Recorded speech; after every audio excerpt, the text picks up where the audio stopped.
You not New York if you don't dance when the call blasts. It's time to turn up the New York Culture Podcast. From music to culture to fashion lane. From the sports to the food to showtime on the train. And what's that? It's the New York Culture Podcast. And what's that? It's the New York Culture Podcast. And what's that? The New York Culture Podcast. And what's that? It's the New York Culture Podcast.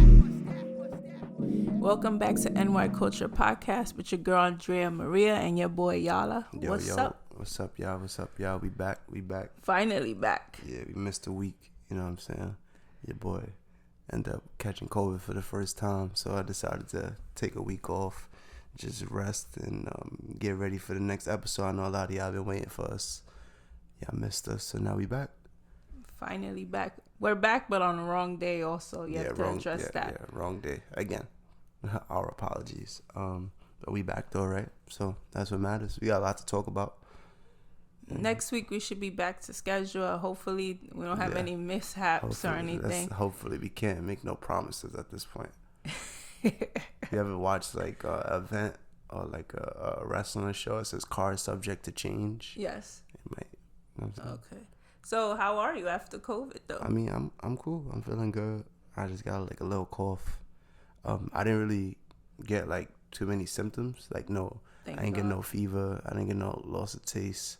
No loss of smell, all that other stuff. I just pretty much had like just congestion, runny nose here and there, and the cough like towards the end though. Like I ain't really have nothing too crazy, I guess, because I'm vaccinated.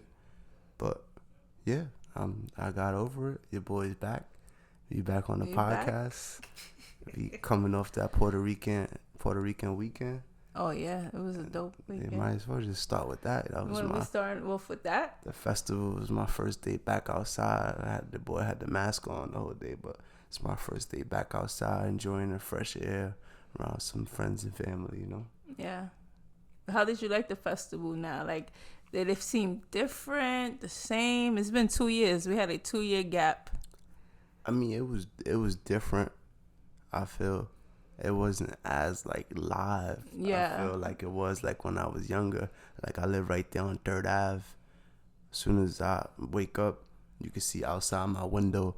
I could see the whole 3rd Avenue going up to like all the way like 116 to pass. You feel me? Mm-hmm. Like it's always a crowd, but that energy sometimes it was off. You know what I'm saying? Like it's energy, of course, because it's mad people, but it just ain't feel the same, you know. Like we lost a lot of loved ones and stuff like that, so just certain stuff don't hit the same, you know. Yeah, it didn't at all.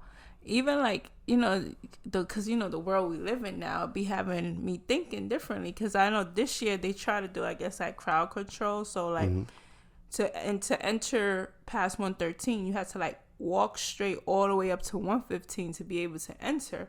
But it's like, there's no way out. Like if something was to really happen, you have to go all the way to 115 to get out of there. Like, so it just made me think about stuff like that. Like you try to do crowd control, we need to do gun control before we do crowd control, to be honest. I ain't even go that far. You're a real one. I went to like you said, like 113th, and I just turned right back around. I had to do a shirt delivery. That's why. Oh yeah, you know that. Wepa, we back. The fire. The NY Culture reality, you know. Yes, the fire. The fire dominoes with the weapon on the front. We back on the back of the shirt with the Puerto Rican dominoes. You know, a lot of people like that design. That was a fire shirt. You know me, I got mine in different color. Everybody don't got the gray. So I got the gray and I got the navy that everybody else got. It's because you're part of the NY Culture family. Yeah, it's the team. It's the squad. You know that. Squad, yeah. But yeah. So, you know, we was repping the brand out there, Puerto Rican weekend. I just like saying that. Puerto Rican weekend. Yeah. we haven't had one in a minute. Yeah, that's the problem. Yeah. So since we talking about the shirt, what inspired you to make that shirt? Other than of course us finally getting back to what we usually do every summer. All right. So you know every like year I try to come out with a new shirt for sale, even though I should be making shirts all year round, but I usually focus on the Puerto Rican Day Festival and Parade. So this year, you know, I did the We're Back because we're back. Mm-hmm. And I added the dominoes to it because the uptowns, the Puerto Rico uptowns, on the laces, it has a domino. Yeah, it's a fire touch. So on both uptowns. Wait, let's talk about that, because remember we was talking about how first they said the uptowns was going to look one way, and then they released another picture, but actually they were both released. Yeah, it was 2 pairs. Remember last time we was talking about uptowns on the last episode? Yeah. So it was 2 pairs of Puerto Rico uptowns. So there was a colorful one, and then there's just like a white one with a light blue check and navy blue bottom. Yeah, so like the colorful one are called the Old San Juans, because it makes like, it's supposed to look like the houses of Old San Juan. If you ever been to Old San Juan, you'll know what I'm talking about, or like the pastel color houses and stuff like that. It was fire though. I felt like a lot of people, not a lot of people, but some people that I spoke to wasn't too fond of the very colorful ones, but they was feeling the other ones, because it was more like a calm, you know what I'm saying? Like nothing too crazy. So at first I got a lot of people talking about the colorful one, and then everybody jumped on the bandwagon of the colorful one, because those are the limited edition ones, so obviously people's gonna jump on the bandwagon. But when you think about it, and you think about Old San Juan, you think about, oh yeah, those are the colors of the houses you see out there. You gotta know the backstory. Yeah. Some people just looking at it as just for blue, colors. They want the blue, red, and white. Yeah. And it's true. I mean, of course, but you know, you gotta switch it up. I feel like that was different, and I mean, I like them. Which one do you like better, since you went and caught both of them? I like the colorful ones better. Yeah, I like the colorful ones better. They harder to like match, you could say, but they have a better, I think it's more of like a touch. I feel that other ones are type plain. It's just like white uptowns with a blue check. It's like a calm vibe, you feel me? Like a uptown, regular white uptown with just like a little something to it. Like, the other one, blue, it pops more. Yeah, the blue that they have, I guess it's like the original Puerto Rican flag blue, because everybody thinks that royal blue is the Puerto Rican flag blue. It's definitely not. So it has that, like, that's what it has, and it says Puerto Rico on the back. But then you have those colorful ones that they just cause a lot of attention. So the festival was cool. I didn't really do much. I did a couple trips up and down Dirt Ave. Saw some people I haven't saw in a while. Saw some family members, friends. Saw you. Yes. Yeah. It was cool for what it was. I know you went to the parade the following day, despite like the predicted showers and crazy weather and all that. So how was that? It was pretty cool. Thank God, like the showers held up most of the day. When I got there, it was like drizzling. But I also didn't like leave the usual time I leave. I was just waiting for the rain to stop for a window to end up going. It was pretty cool, but I just need to start heading more downtown like I used to. I think I must have forgot, because we haven't had a parade in 2 years, but like you didn't get to see the major stars if you like pass. Once, you know, the Puerto Rican Day Parade, they have a stage where they do performances and they do interviews. So now when they do their interviews of these famous people, they don't put them back in the parade. So everybody else that's past that stage to 79th Street don't get to see them. So that's the only issue. So I didn't really get to see that many people. Yeah, I heard Angie Martinez and Fat Joe got off the float. Yeah, they got off the float. I'm just saying. Who else? Wasn't Nicky on the Jam. float? Nicky Jam. While I was watching at home, he was actually speaking with the host and stuff like that. Yeah. So that must have been like when you saw his float like go by you. Mm-hmm. And then Angie Martinez and Fat Joe. Yeah, they were probably horrible. Doing interviews or something like that. Yeah, they. And, you know, another thing, like, back in the day, like, when Fat Joe came out with Lean Back, that's something that was crazy. He was on the float with Angie Martinez, and they ended up taking them out the parade because it was too much. Like, they used to take them out the parade because, you know, the crowd gets crazy. But it's crazy how, like, this year they was the godfather and godmother of the parade. So we making progress.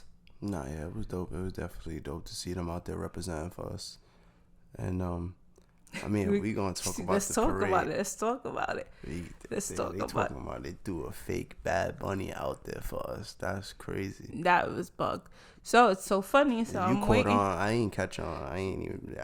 If you ain't tell me, I still would have been jacking Bad Bunny was at the Puerto Rican Day Parade. So it was so funny. Like, you know, me and my friend were just sitting there, like, you know, waiting, and we just hear people going crazy. And my friend was like, yo, that's Bad Bunny. I'm like, yo, for real? They didn't announce it or whatever. So she's like, yeah, that's Bad Bunny. So he gets closer, yo, that looked like Bad Bunny. And Fake Bunny. So it's so funny, when I leave the parade, I go on Facebook. I follow all of these like Puerto Rico pages, like news outlets and stuff. Yeah, so and Nuevo Dia was saying how there was an imposter at the parade doing Bad Bunny, and then it showed like a picture of him and like his Instagram. I think it was his Instagram and TikTok. So yeah, I just felt like that was messed up. Like, why they did us like that? Yeah, I just feel it was type messed up. Like, for instance, my friend is gonna tell me after that, she's like, "Oh, we don't have to go to Made in America because I already saw Bad Bunny." I'm like, but thank God I seen Bad Bunny before that. Mm-hmm. So I don't even think I'm going to Made in America. Yo, Bad Bunny, you let us down, brother. You were supposed to come down for the Puerto Rican Day Parade. I don't know where you was at. You sent your primo to come and rock the float. Supposedly the guy's Dominican. Oh, hell yeah, no. he's Dominican. Nah, they did bad with that. But I ain't gonna lie, they got a lot of people. They had got people us. taking pictures with him and stuff, Exactly. talking about I'm taking pictures with Bad Bunny. They did a hell of a job. They got everybody. They got mad people. That's crazy. Nah, it was cool though. I'm happy we was able to have both events and bring it back. Some type of normalcy. That's fire though. I'm happy we was able to experience that. But me, the festival, you, the parade. I know you big on both. Yes.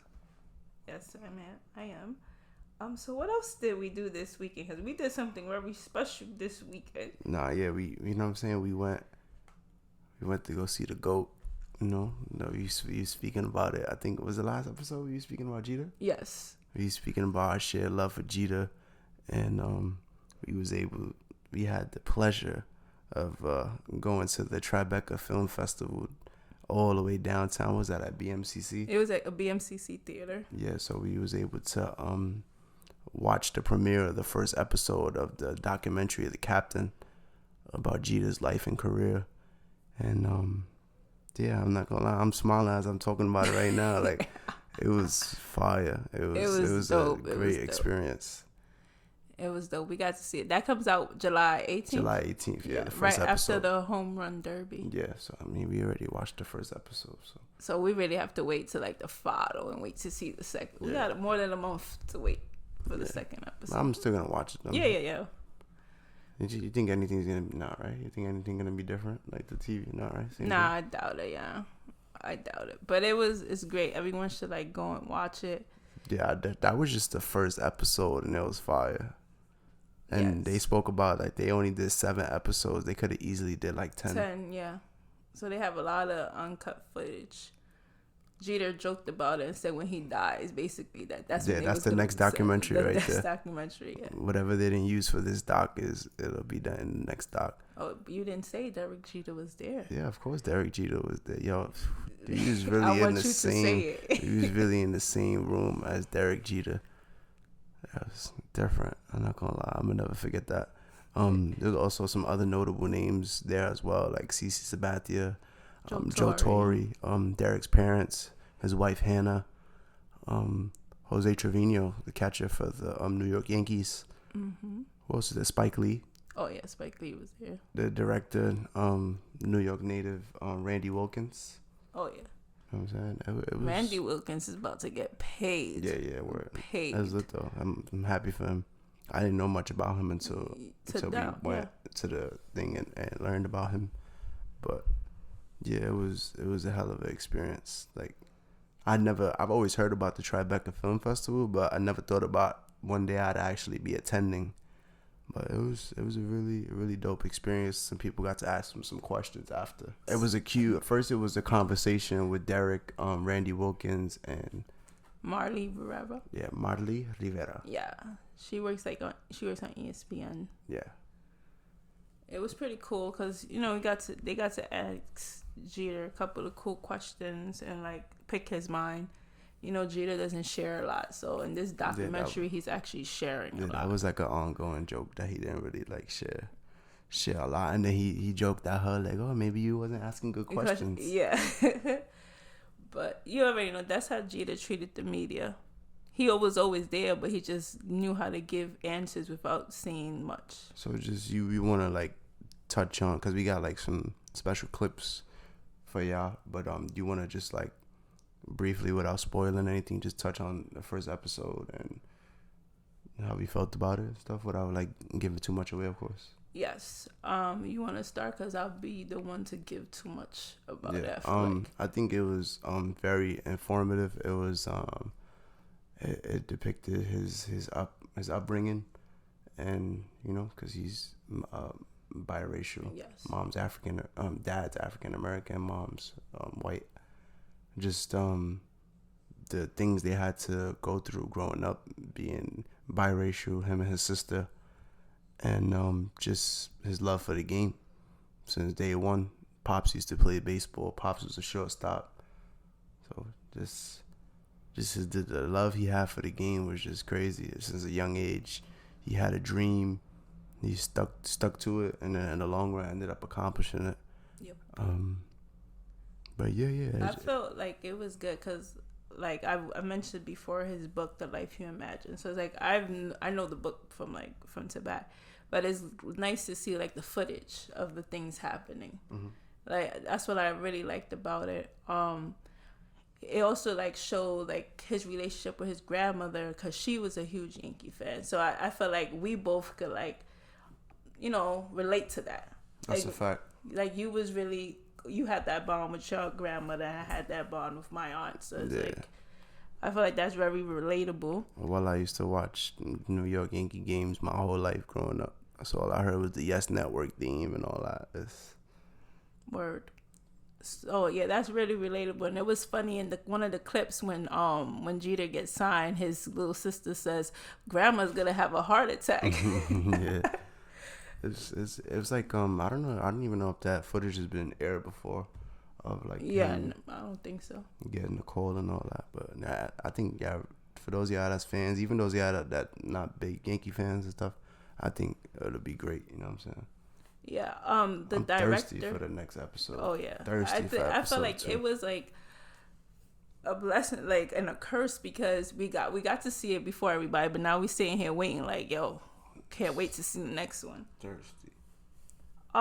But the director basically said that through Derek Jeter, you can talk about the American culture, because Derek is an American icon. Mm-hmm. He tells his story. He gets to tell his story and tell our story at the same time. That's what he said about the documentary. What do you think? You think that's true?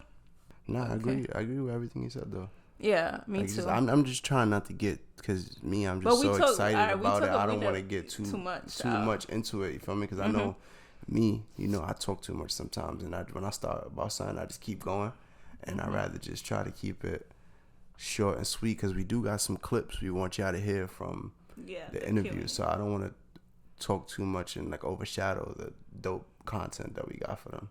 Yes.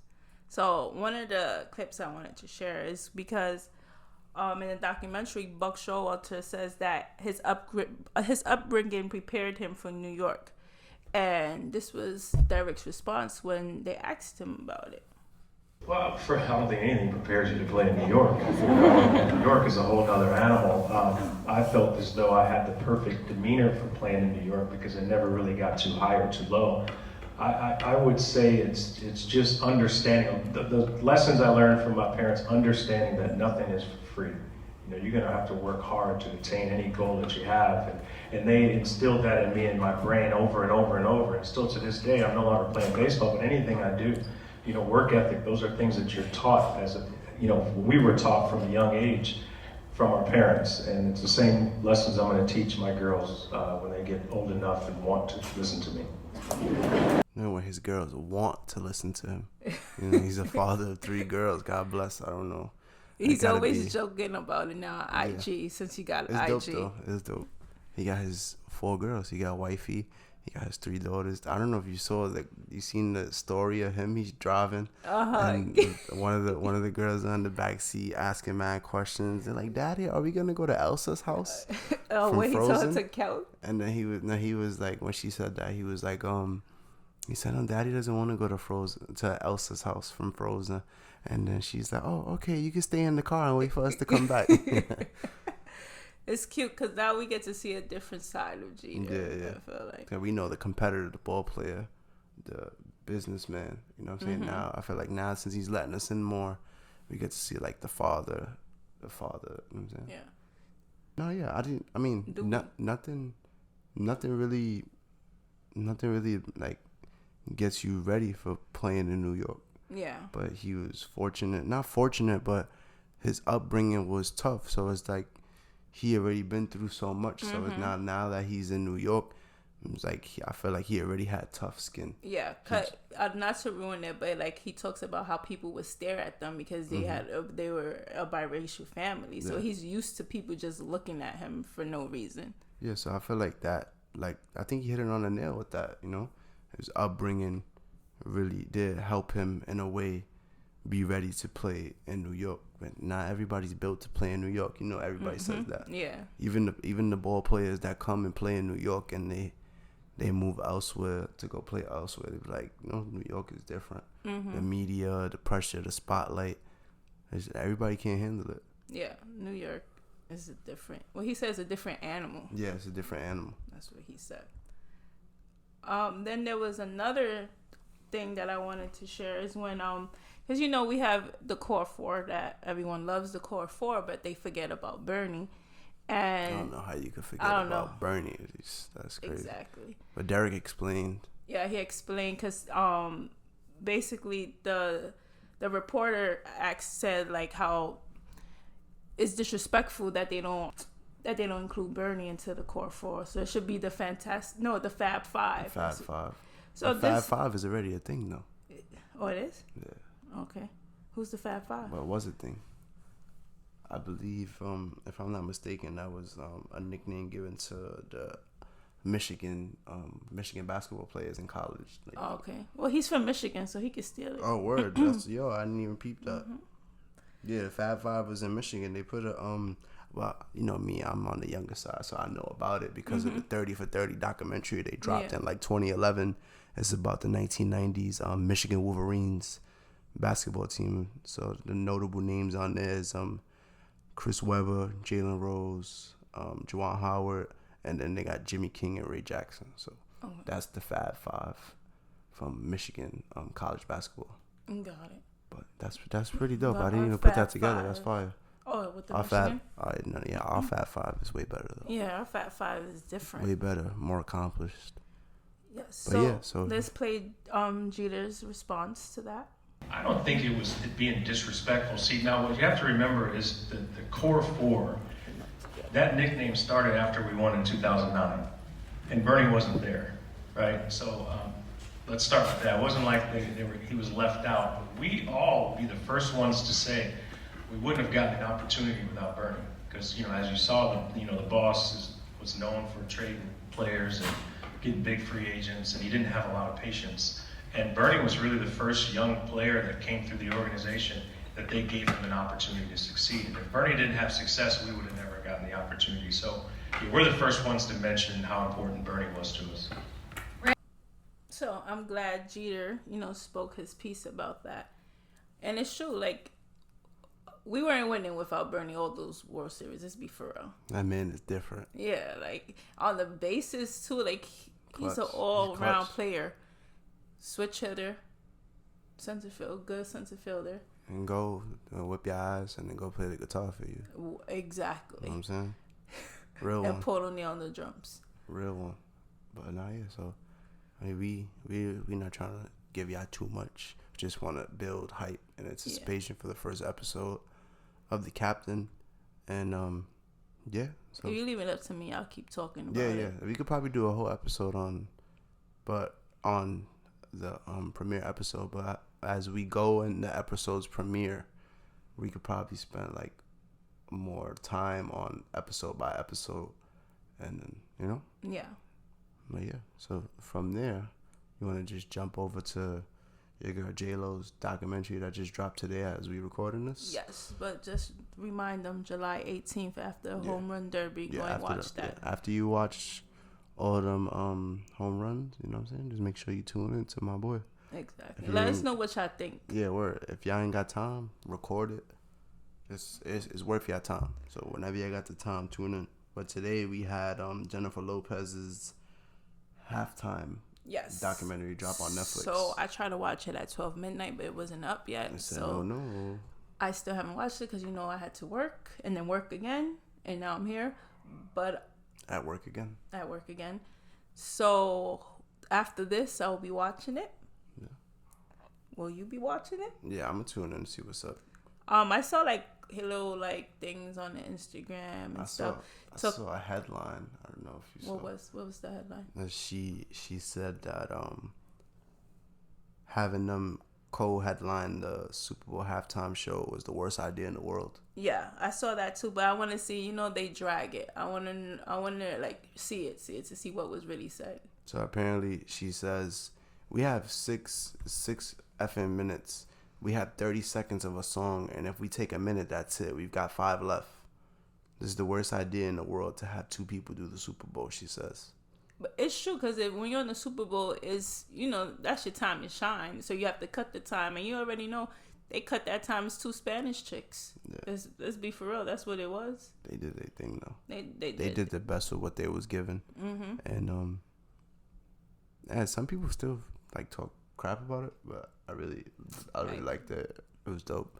Way to represent for us on the big stage. Yeah, I remember when she came out with the Puerto Rican flag and singing when she opened up and the Puerto Rican flag was on the inside, right? That was tough. Because the song "Born in the USA" was playing, and people had a lot to say, but y'all forget that Puerto Rico is part of the United States of America. That's a fact. Even though they rape them every day, literally, but we're part of the United States. Yeah. I have a question, because this is sorry we switching off right now. So they always say people who march about Puerto Rico, they want them to be independent, right?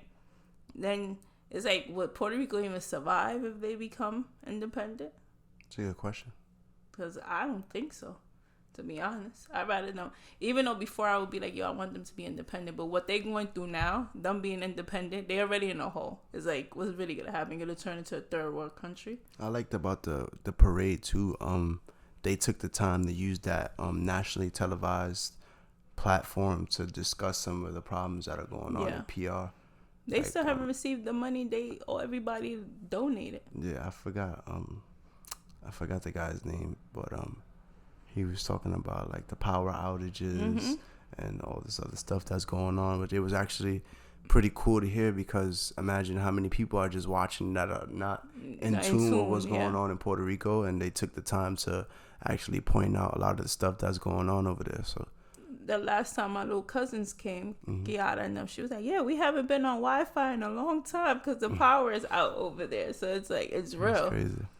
And it was never like that, where the power, that's, I'm not trying to be a jerk, but that's stuff that happened in DR, that the power goes out like that. That doesn't happen in PR, but it's been since Maria, but they haven't fixed anything. That's the problem. I've always had it good growing up here in New York. I went to Puerto Rico to stay at my grandfather's house. He's no longer with us, but we lost power for 10 minutes. I was like, oh hell no, it's pitch black.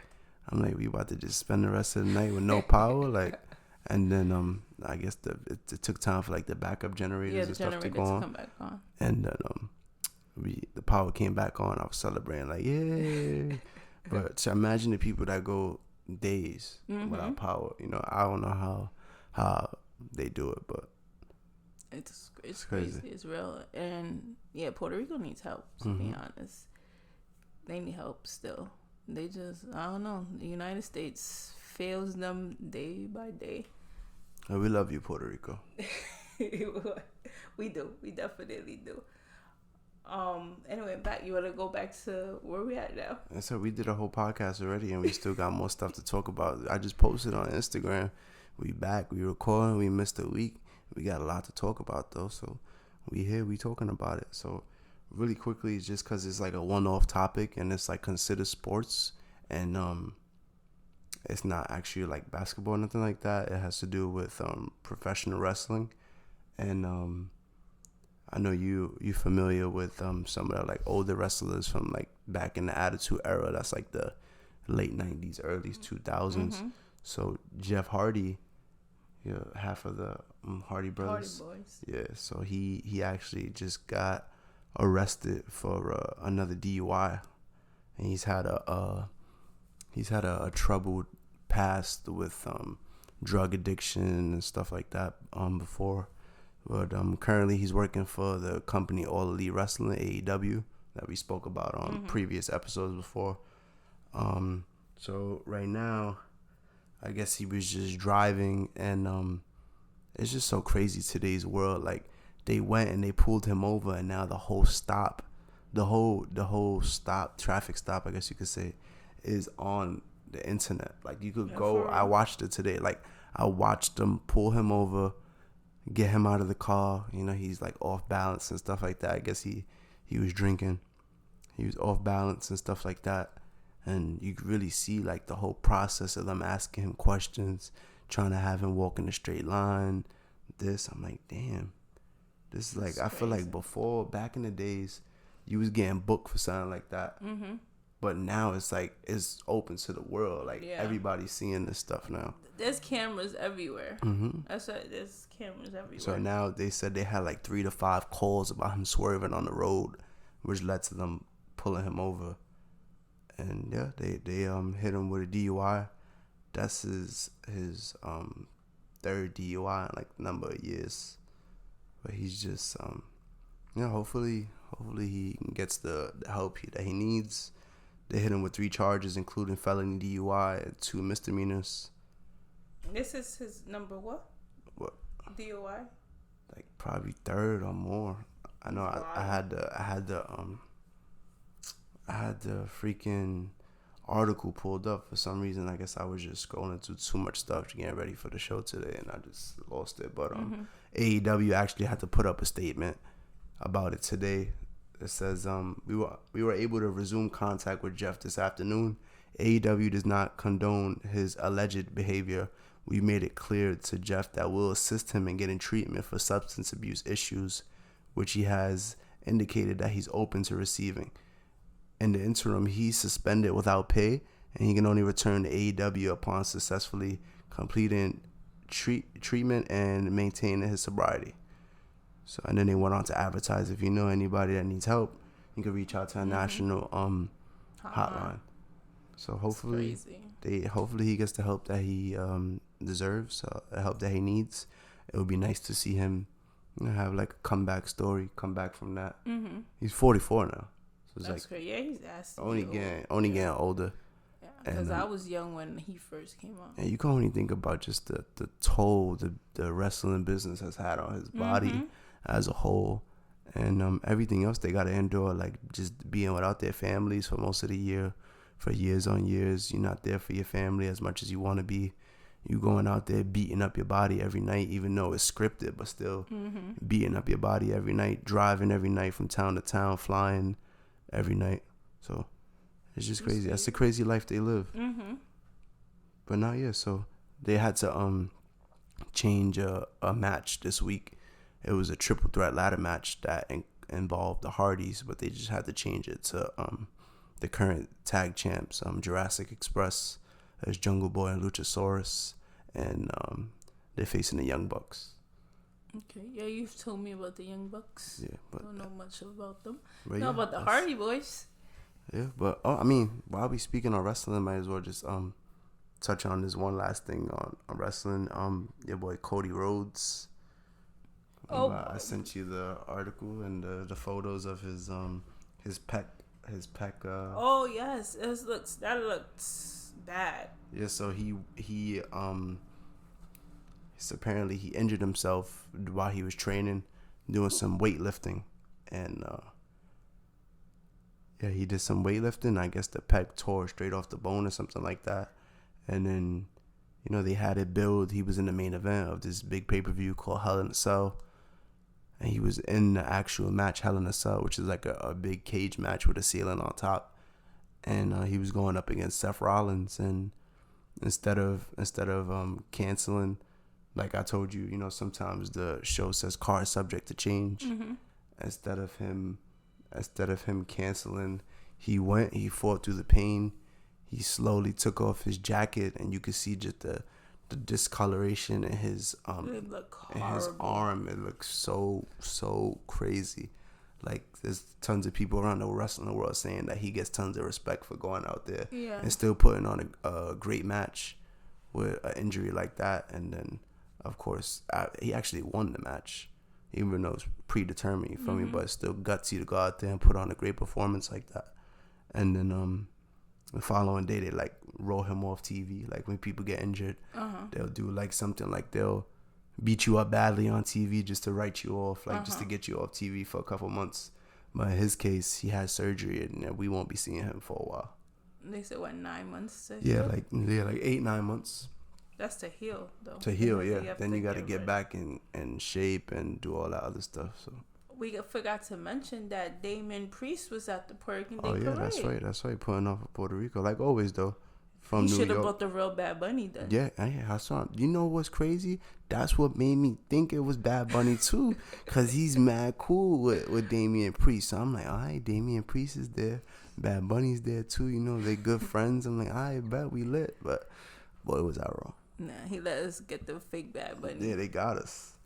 Another thing that happened this weekend was Summer Jam. Yeah, that's right. I didn't even pay. If you didn't tell me it was Summer Jam this weekend, I honestly would have not known it was Summer Jam. Yeah, it was this weekend. Before, I was very big on Summer Jam. Now, I don't know. It's just, I was very big at concerts, period. You know, that was before a pandemic. Now it's a whole different ballgame. But there was a couple performances. Pusha T. Who else was there? Oh, Young Thug was supposed to be there. No, you know he wasn't. Yeah, he was supposed to be there. They were supposed. Cardi B was there. I heard. Yeah, Cardi B was there, but I have respect for Cardi B. She didn't want to go on the main stage. She went on the festival stage. So you know they have the main stage and the festival stage. The festival stage is like for upcoming artists. Upcoming artists. So she went on there because she wanted to show like love for the people who's coming up. And there was one girl like she even posted, which is Lady London. It's one of like these up and coming girl rappers that I like look into. You know, I'm not really, when it comes to new rappers, you already know how I feel about them. I have to really hear something good. But with her, I like all her stuff. So Cardi B posted her and like gave her a shout out. So yeah. And that was that girl's second performance ever. That's what I like about Cardi though. She show love, you know, especially if you from where she crazy, but if you from where she from and she respect the grind and she see you working hard, she gonna show that love. Yeah. So that was cool. They did the DJ K Slay tribute. Fat Joe did it. I don't know if you know, DJ K Slay used to say he was the Black Fat Joe of the game.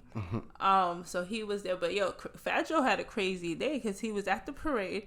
Then he went to the after party at Jimmy's. Right? Yeah, he was the Badolino, the Godfather. Then he went to the after party at Jimmy's, performed, then went to Summer Jam and performed again. My boy had a long Sunday.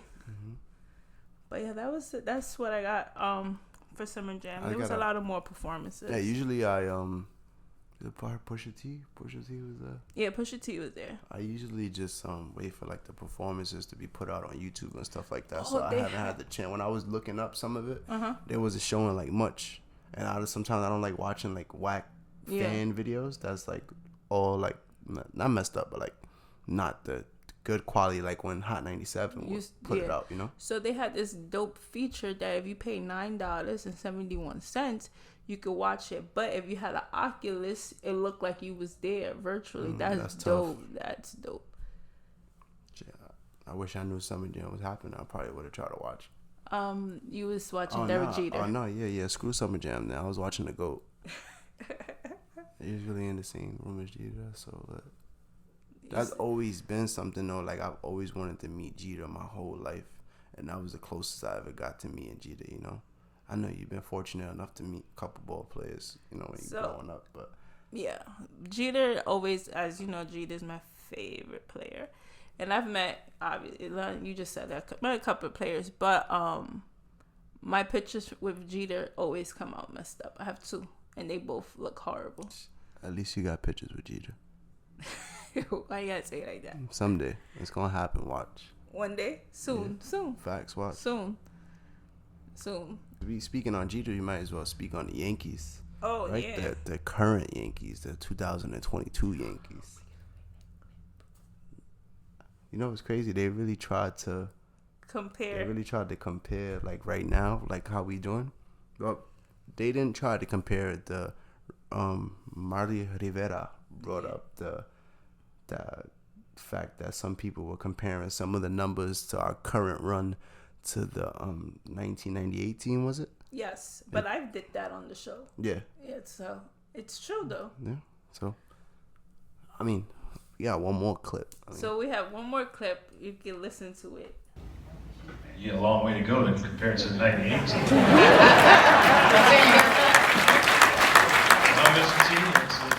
I think it's like this for any team. You go to spring training, everyone's optimistic, you know, and then you go through a stretch. How many games have been played? 60? You probably know 60 games. You got 100 games left, and you're going to struggle. It's coming. You know, you're going to struggle. It's how you respond to the times when you're struggling. That's how you can tell more about a team. It's easy to walk around with your head up high and your chest pumped out when you're winning and when you're having success, but you'll find out about teams when they struggle. I'm not saying I hope you guys struggle. It's coming, and it's how you're going to deal with it. So, see, Jeter saying that, you know, they run into some trouble, but the Yankees ran into trouble at the beginning of the year. Yeah. And we lost those games against Baltimore and stuff like that. So we ran into some trouble. And the 1998 Yankees ran into trouble in September. They could have had way more wins than what they had. Just saying. But do you agree with Jeter? Yeah, hell yeah. They got a long way to go. Yeah, they do. They're not the... They got a long way to go. I mean, even though right now the squad is putting up some crazy numbers right now. Like, one of the stats I ran into today, you know, that's everybody's thing nowadays is stats. Say there's a stat for everything now. Every sport, advanced stats. Every little thing has a stat. So right now they say Judge, Stanton, and Rizzo are the first trio in Yankees history to have 13 plus home runs and 40 plus RBIs through the team's first 60 games of the season. So right now Judge is leading the league in home runs at 24 home runs, 48 RBIs. Anthony Rizzo has 15 home runs, 41 RBIs. And Giancarlo Stanton has 13 home runs and 40 RBIs. Would have had more if he didn't get hurt. Yeah.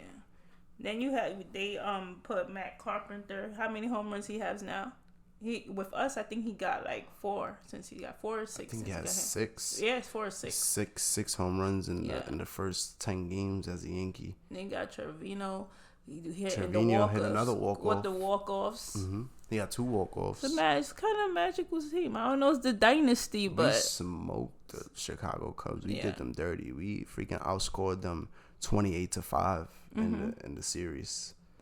Yeah, we went crazy. But, like, we could compare it, but we're not saying that they're the 1998 team. But when you look at the 1998 team, all those players weren't established yet, if that makes sense. So I feel like it's just like this team. Yeah, we had a couple of stars here and there, but we didn't have a full all-star team. Like now. But Matt Carpenter is killing right now. So he got 6 home runs in the first 10 games, 13 RBIs. And against the Cubs on Sunday, he had 2 home runs and 7 RBIs in a game that he wasn't even slated to start in the beginning of the day. He just found out he was going to be a starter for the day. He went out there and he went crazy. And then, you know, my boy Nestor Cortez is still pitching amazing. You know what I like about the Yankees? All their pitchers, like, you see how now they be taking pitchers out, like, in the 5th inning, 6th inning. Yankees is still letting them rock, some of them, to, like, the 7th inning. Some of them, not all of them. But I feel that's the type of baseball I like. Yeah, we got the best offense in baseball, though. Yeah. And the pitcher's not doing that bad, neither. No, and our bullpen is solid. Yeah, Nestor Cortez goes our out there. Our bullpen is solid, but we know we got the Cuban Missile that... Yeah. Besides that, we good. So, do you want to jump into your favorite part of the podcast? Speak about the playoffs. Are the Warriors taking it? Yes or no? I wouldn't say it's my favorite part of the podcast. But this is your segment. Yeah, you're right. But yeah. So right now, Yankees best offense in baseball, best team in baseball. You got the Mets. The Mets not doing that bad. We were the first two teams to 40 wins, Yankees and the Mets. Currently, Yankees sit at 44-16. Pretty sure we got one today and make it 45-16. The Mets are 40-22. I know they're playing right now. And actually, before we jump into basketball, the Braves are on the roll right now. Yeah. The Braves, they won like 12 games in a row. They're 5 games behind the Mets. Their offense is clicking. They got some studs on that team. They got Ronald Acuna Jr. came back from injury. He's been going crazy. Dude, I feel like is underrated. And Dansby Swanson, the shortstop, is doing his thing, holding it down. They got Ozzie Albies, who unfortunately just got hurt, but he's another good young ball player. Mm-hmm. They got some studs on that team. Austin Riley. Yeah, so they got Marcelo Ozuna. They got Adam Duvall. There we go. Adam Duvall. They got Adam Duvall. They got studs. They got even the catcher Travis d'Arnaud's having a pretty good season. And they got their backup catcher is the younger brother of Wilson Contreras from the Cubs. Mm-hmm. His name is William Contreras. He's doing his thing too. But enough about the Braves. I just wanted to show them some type of love because they're doing their thing. Yeah. But yeah, Yankees and Mets, still on the roll. New York looking good. Rangers lost to the Lightning, and NHL Stanley Cup playoffs. The Lightning heading to, I think, their third championship series in a row, which is crazy. Yeah. So that's it for baseball. And basketball, we got the Warriors. They just took a 3-2 lead over the Boston Celtics. I ain't gonna lie, this is looking slow. I think the Warriors got it. The Warriors got too much playoff experience, and they got guys that been to the finals, know what it is to play under pressure. And I think that's it. I mean, unless Jason Tatum and Jaylen Brown go out there, ball out, everybody else steps up and balls out. Marcus Smart does his thing. Al Horford does his thing. I could see the game and the series and the next game, and then Dubs get another chip. Mm-hmm. I mean, if it goes to 7, that would be dope because, like they say in sports, nothing's better than Game 7. Yeah. But, yeah. Steph Curry's done. For the Warriors? I ain't going for nobody. I'm going for the Warriors. What did Spike Lee say? He said we can't go for no Boston teams and no sports, but I am not going for either of these teams. I'm just watching as a fan of basketball, and I just want to watch good games. I don't like watching no blowouts. I like close games. Or if a team is trailing, they come back, win, or make it a close competitive game. Mm-hmm. That's about it. Steph Curry just went last game. Steph Curry didn't even hit a 3. That's crazy. Steph Curry went 0 for 9 for 3, the greatest 3-point shooter, the greatest shooter ever. Had no 3s. That's the only reason why I'm going for the Warriors, by the way. What, for Steph Curry? Yes. Yeah, his 3-point streak ended. That's crazy. He went 0 for 9. He went 0 for 9 for 3. He had 7. He just had 7 threes in Game 4, and then Game 5 he goes out there. He goes 0 for 9 from 3. It's crazy. I think he won if I'm not mistaken, it was at least 1 3-pointer in 133 straight playoff games. That's crazy. Not the same type of Curry we know. But no, I think they still gonna get the job done. But yeah, so it's crazy. Basketball's about to end. We still got a lot of baseball left.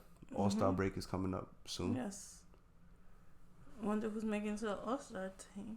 Well, obviously, tell you a lot of Yankees, a lot of Braves, and Mets, and some Mets. My boy Lindor is probably gonna be there. Yeah, if he don't hurt his finger again, bendito. If you don't hurt that finger, probably I think you should be alright. But now, yeah, that's about it on sport. I mean, before we sign off, Adam Sandler's movie came out, the Hustle movie. Yeah. Yeah, a lot of notable big names in the basketball world in the movie, such as Kenny the Jet Smith. Trae Young. Yeah, Trae Young from the Atlanta Hawks. He had Anthony Edwards. He's playing under a different name though, but he's a dope character. He talks mad shit.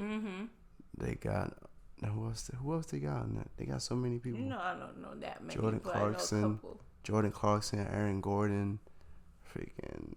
They had Queen Latifah. Queen Latifah's starring as Adam Sandler's wife. Yeah. Adam Sandler, of course.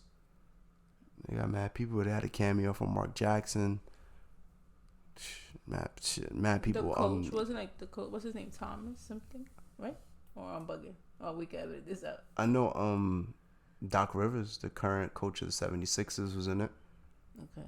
I thought there was another coach in it. It probably is. There's just so many people in that damn movie. I can't even think of everybody. But they even had some street ball dudes like Bone Collector, and it was lit. It was lit. It was a dope basketball movie. I recommend everybody to go out there and watch it. They got some comedy in it too. Not too much comedy, but it's not like a regular movie. Adam Sandler comedy. And actually, they took an NBA player. His name is Juancho Hernan Gomez. They took him, and he's pretty much the star of the movie alongside Adam Sandler, and he did a great job. Adam Sandler was on doing late night interviews, and it was like soon as he auditioned for the role, I was like, yo, he did an excellent job. He could go out there and cry. He could go out there and do it all. So who knows? This may open up more opportunities for him in Hollywood. He's an alright ball player. Nothing too crazy. Definitely nothing close to what's presented in the movie. But yeah, I mean, really quickly too before we sign off. They're on my 10-day bid. I've been watching like a couple shows and stuff. I caught up to Stranger Things. A lot of people have been recommending it to me. I just got up to season 4, episode 1. It's a great show. I recommend it for everybody that hasn't watched it. I know I'm late to the party. Fire though. What else? The Boys on Amazon. I just caught up to season 3. They just got renewed for season 4. Dope superhero show, like dark humor, very graphic, like with the killing and stuff like that. Like adult comedy, like very like dirty jokes and stuff like that. It was fire. It's like a different take on superheroes, and some of the superheroes have similar like powers to like the heroes we know, like Superman, Flash, and stuff like that. But yeah, those are fire shows I recommend y'all check out. I had a lot of time on my hands to check out both of those. And started Snowfall, right? Oh yeah, fire. Season 1 still, but got a long way to go. But yeah, so we told y'all we had a lot to talk about. We back. We'll be back on the regular day next week. We promise. We promise. We're gonna make it happen. No matter what, we will be back next Tuesday. We promise you, because we know we got people out there that's looking forward to us every Tuesday. They be texting us. They be like, yo, what happened to the show? What happened to the podcast? So we be back next week. Before we sign off, y'all already know the usual. Make sure y'all follow us on Instagram at NY Culture Podcast. Make sure you can click the link in our Instagram, the link tree. It takes you to where to find us on all platforms. We on all platforms. Remember, I just found out recently we on Facebook. We on Facebook Watch. We on Amazon. We on Google Play. We on Apple Podcasts. We on Stitcher. We everywhere. So go out there. Download this new episode, subscribe to the show so you get all the new episodes without even having to download it. Go back and listen to some of the old episodes with me on it and without me on it, because Andrea's got some dope interviews with a lot of cool people. Yeah, that's about it. Just leave us a review, like, comment. What's your favorite line? Support is free. Support is free. You know that. Support is free. Oh, you holla at you. I'm out of here. Done enough talking. I didn't have to wrap you up. No, not this time. No, this is a long one. It's because I think we haven't recorded the end that long, so I'll let you rock. Yeah. Then next week she'll be like, all right, that's it. Stop talking. All right, so over and out. You not New York if you don't dance when the call blast. It's time to turn up the New York Culture Podcast. From music to culture to fashion lane. From the sports to the food to showtime on the train. And what's that? It's the New York Culture Podcast. And what's that? It's the New York Culture Podcast. And what's that?